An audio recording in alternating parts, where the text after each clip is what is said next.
নমস্কার, প্রবীরবাবু বলছেন? বলছি।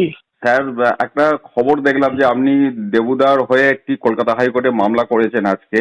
তো কি বিষয়ে মামলা, যদি একটু বিস্তারিত বলেন। 2019 সালের রোপা, আচ্ছা। অর্থাৎ যেখানে দেখা যাচ্ছে ডিআর কোনো উল্লেখ নেই, কিন্তু আমাদের তো যেখানে মাইলর জাস্টিস রবীন্দ্রনাথ সামন্ত যখন ডিভিশন বেঞ্চে ছিলেন মাইলর জাস্টিস হরিশ ট্যান্ডনের সঙ্গে, তখন উনি বলেছিলেন DA along with arrear DA. DA means current DA, আর এরিয়ার ডিএ মানে ব্যাকলগ ডিএ। এরিয়ার ডিএটার ওপর আদেশনামা হয়ে গেছে, কারেন্ট ডিএটা নিশ্চয়ই বিচার্য বিষয়ের মধ্যে থাকবে, ফাইল করেছি। এবং লাস্ট অর্ডারের কপি যেটা, যাতে ডিসেম্বর মাসে দেওয়া হয়েছে সেই ডেট, সেটিকে অ্যানেক্স করা হয়েছে পিটিশনের সঙ্গে।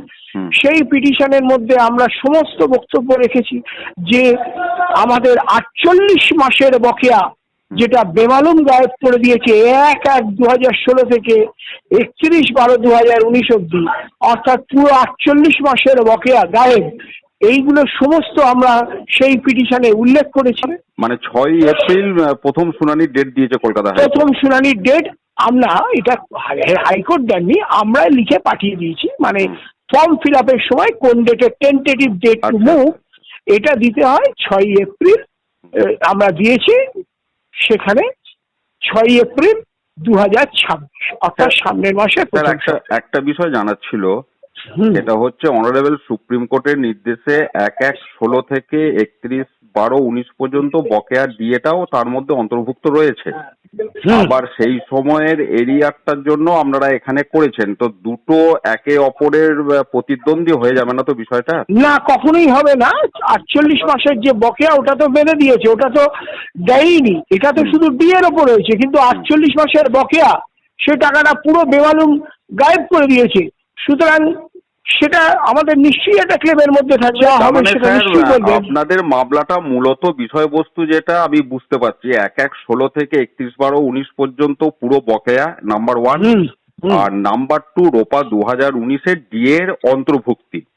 হ্যাঁ, অবশ্যই। এবং তার সঙ্গে সব থেকে, এবং আরেকটি ব্যাপার বলি, যে এখানে মাইলর জাস্টিস দেবাশিস করগুপ্ত, এবং সেটাই আপেল্ড হয়েছে অনারেবল অ্যাপেক্স কোর্টে, সুপ্রিম কোর্টে, যে DA is a legally enforceable right. সুতরাং আমার বক্তব্য হচ্ছে, একবার যদি এটা লিগালি এনফোর্সেবল রাইট হয়, সেটা কখনোই সরকার বা কেউ বলতে পারে না now it is become illegally enforceable right. সুতরাং once a legally enforceable right, always legally enforceable right. সুতরাং সেটা 2019-এর পরেও প্রযোজ্য হবে, এটাই এবং স্যার নিশ্চয়ই অ্যাজ পার এআইসিপিআই আপনাদের দাবি আছে। অবশ্যই, কারণ এআইসিপিআই ধরেই দিতে বলেছেন। AICPI all India consumer price index, এটা জেনে রাখতে হবে রামবাবু, এটা সারা ভারতবর্ষে একটাই, এটার কোনো অল্টারনেটিভ বা অন্যতা হয় না। রাজ্য ভিত্তিতে এটা ভাগ হয় না, কোনো রাজ্যে কম কোনো রাজ্যে বেশি, এটা হয় না। All India consumer price index একটাই। এর আগে যখন আমি কন্টেম্প নোটিশ পাঠিয়েছিলাম পুরোনো মামলা, যেটা ডিসপোজ হয়ে গেছে বাংলা অ্যাপেক্স কোর্টে, সেখানে আমি কন্টেম্প নোটিশে অবশ্যই বলেছিলাম সমস্ত স্কুল টিচার, সরকারি কর্মচারী, যারা পঞ্চায়েত, মানে যারা মহার্ঘ ভাতা পায় বা তাদের প্রত্যেককেই দিতে হবে। ঠিক আছে স্যার, তাহলে নেক্সট প্রথম হিয়ারিং হোক, তারপরে আপনার থেকে আবার তথ্য নিয়ে নেব। অবশ্যই নেবেন, অবশ্যই নেবেন, কেন নেবেন না, সবসময় আছি। ঠিক আছে রামবাবু, ধন্যবাদ। ওকে স্যার, নমস্কার। ওকে, আচ্ছা।